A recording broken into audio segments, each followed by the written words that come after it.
لك بان البرنامج تاعي هنا يهدف كل انسان اللي يدي امراه ثانيه نعطي له دار ونزيد نمو له العرس باش ما نخلوش بناتنا يضيعوا وباش ما ناثروش على باسكو ممكن المراه الاولى تاثر تقول لك راح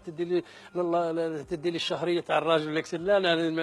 لقينا لها حل. هذيك المره الثانيه نعطوا لها منح باش ما تاثرش على الميزانيه تاع المراه الاولى، لأنه موضوع حساس ولقيت التجاوب من عندهم وحتى في الفيسبوك وجاوبوني والتليفونات وكل شيء ولقيتهم راضيين به الموضوع هذا. الميزانية والثروات نتاع الجزائر تكفي ماشي تكفي 200 ولا 300 مليون ساكن ماشي 40 مليون، وإنما سوء التصرف والتوقعات الفاشلة هي اللي خلاتنا توجور نقولوا ما عندناش. كان امرأة عاملة وعندها أولاد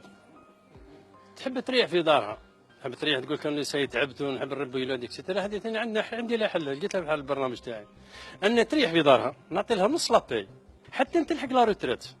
اللي خرج عنده مازال يتقاعد حي ومازال يتقاعد نطلع له لاباي تاعو التقاعد نتاعو منحه التقاعد حتى يولي يخلص كي راه خف 2018 نالينيه كيف ونقص لهم اللي يرجع.